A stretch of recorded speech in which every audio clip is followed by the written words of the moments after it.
Speaker, Honorable Speaker, Honorable Deputy Speaker, Honorable Deputy President, Honorable Members of Parliament, fellow South Africans, during the past week, we have witnessed shocking and unacceptable incidents of violence directed at foreign nationals in some parts of KwaZulu-Natal, which has now spread to some parts of Gauteng. Similar incidents had taken place in Soweto in January. No amount of frustration or anger can ever justify the attacks on foreign nationals and the looting of their shops. We condemn the violence in the strongest possible terms. The attacks violate all the values that South Africa embodies, especially the respect for human life, human rights, human dignity, and Ubuntu. Our country stands firmly against all intolerances such as racism, xenophobia, homophobia, and sexism. We extend our condolences to the families of all who have lost their lives and wish the injured a speedy recovery. All right, welcome and good morning to Lagosians and Nigerians and everywhere where you're watching us. With what was mistaken for just a few pockets of violence, it became something that is phenomenal in South Africa. The xenophobia and xenophobic attributes of the violence has been defined as something not very, very new, but something that probably is trending. Xenophobia is the unreasoned fear of that which is perceived to be foreign or strange. Xenophobia can manifest itself in many ways, involving the relations and perception of an in-group towards an out-group, including a fear of losing identity, suspicion of its activity, aggression, and desire to eliminate its presence to secure a recognized transparency. Xenophobia can also be exhibited in the form of an unsuspecting excitement of another culture, in which a culture is ascribed an unreal, stereotyped, and unusual quality. African nation urges all government to take immediate measures and to develop strong politics to prevent and to combat all forms and manifestations of racism, xenophobia, or related intolerance where necessary by the enactment of appropriate legislation, including severe measures. We want to welcome you to CrossFire. My name is Dapo Banjo, and I have with me running the show today, Barrister Ishoma Igaine. Ishoma, how are you doing? I'm very good. Good morning, Nigerians, and welcome to the show today. All right, on CrossFire this morning, we are looking at xenophobic attack as it spreads across South Africa. In January, we have a classical case of its occurrence in 2015, and this one took place in Soweto. It was swept under the carpet, believing that it was just an act of violence against some foreigners. But as that today, we have it recorded that xenophobic attacks has come to spread across Durban, in Johannesburg, in so many cities, especially among the Zulu people. We have a couple of information that we will be making available to addressing this issue very classically on Crossfire this morning, as myself and Ishoma will be dealing with this very squarely. Now, Ishoma, records have it that in South Africa, Nigerians are not even predominantly more populated than a few other, nations. We have it recorded that the Zimbabweans constitute close to about 4% of the South African population, which makes them to be more present in South Africa, than any other nation. And then Mozambique comes after. And then our attackers are not particularly minding who you are or where you are from. Across the nation, once it has been confirmed that you are not a South African, the attack is unleashed on you. And this, for me, is something that is calling for the world attention. Yeah. We are still in the process of dealing with Boko Haram in Nigeria, and Nigerians are being threatened and killed way back in South Africa. I mean, what do you see to this? And let me tell you a couple of things that have been happening.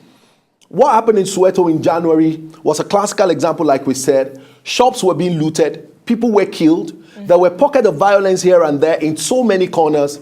And for me, I think Jacob Zulu, the president of South Africa, Zuma, the president of South Africa, undermined what happened in January. That's just barely about 3 months ago. Nothing was particularly done to investigate and discover. And this is not the first time this is happening. This is not the first time. 2006, South Africa has an historic, historic record of xenophobic attack on, non-nationals. And that is very, very, is being called for concern. And I think that, as Nigerians, we should look at this, because we have a lot of Nigerians in diaspora. We don't even know if our people are safe. We have a lot of Nigerians also, in South Africa also.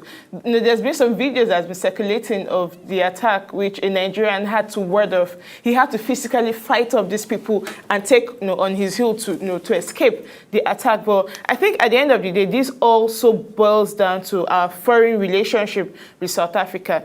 We know even when incidences like this occur, if, for example, there's such incident that has been targeted against whites, for example, there is no way an American citizen will be caught in such crossfire, because the fear of the American government, even the perpetrators will know that if we try this, then we'll be the ones to suffer. Are you trying to say this probably may not be totally unconnected with the fact that we had an insurgency in Nigeria that we have not been able to particularly fight and squash? I do not want to link it that way. I want to link it generally to the fact that because these incidents, against hatred against blacks, fellow blacks, it's also shown me that in my own opinion, it shows that we do not have deep-rooted love for one another. And also, I'm also looking at it from the international relationship strength also.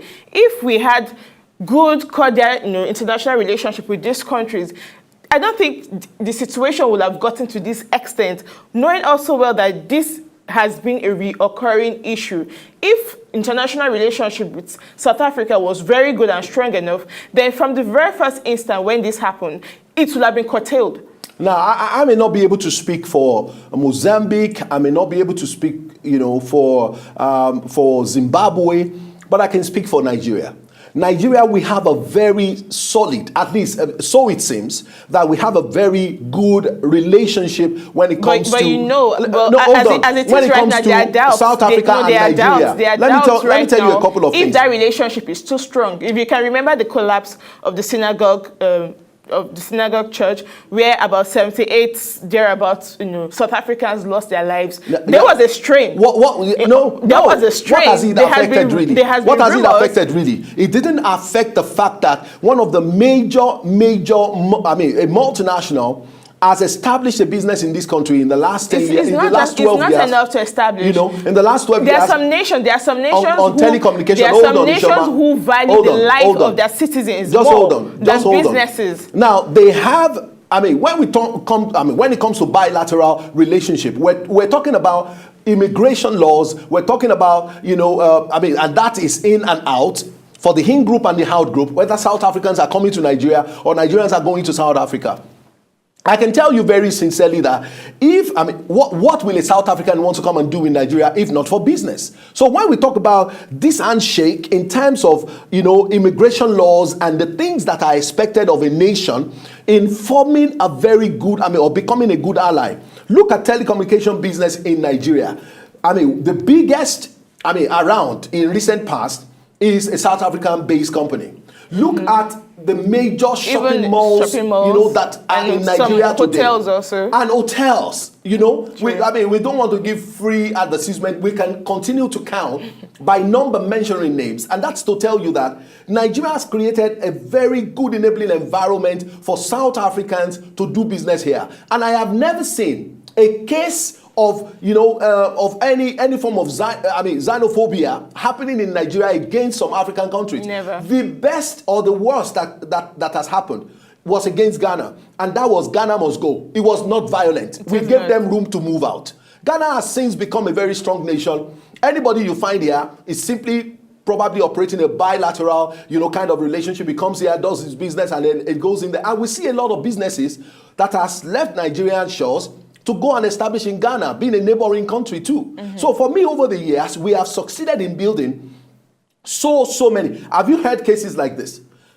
Nigerian looting shops and setting ablaze shops belonging to South Africans. Never. Have you heard about it? Never. Now, and I don't think that will happen. Again, is that, we have a lot of cases where, it has been recorded, but maybe not fully verified, that some police officers were actually hating, their citizen in performing or in committing this very particular act also, And then they went out with serious branded machete, aiming at people, attacking them and killing them and maiming them. There's been lots of gruesome videos. I'm telling you, and it's so very terrible. Now, but the truth is, when we're talking about when I talk about international relationship and ties here, I expected that the Nigerian president should have flown to South Africa and have talks with the president of South Africa. Look at what's going on. Whether it's a Nigerian life that is involved, it means a lot to this country, because not only are they doing business there, they're also representing Nigeria in that other country. These people have come in here, they've invested.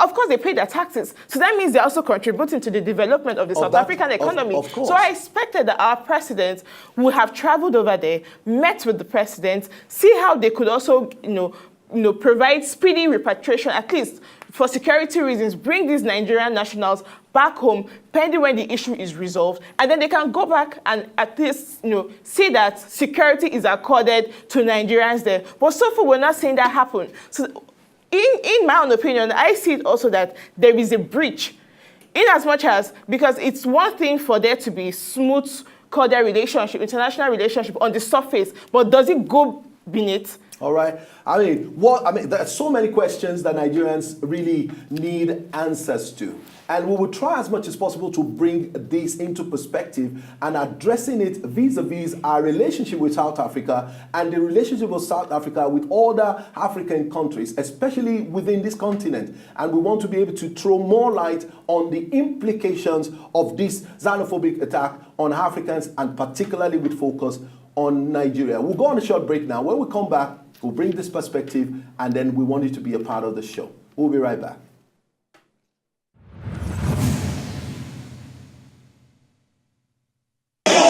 No, it's not. You must stand for your rights. No, it's not. People can't chase. Everyone is South African. Everyone. You can't be chasing people. Today is the African, tomorrow is the China, tomorrow is the Indian. Tomorrow they'll tell me go to India. Go to India. We're going to fight them. We're going to fight them. Fight them. Fighting.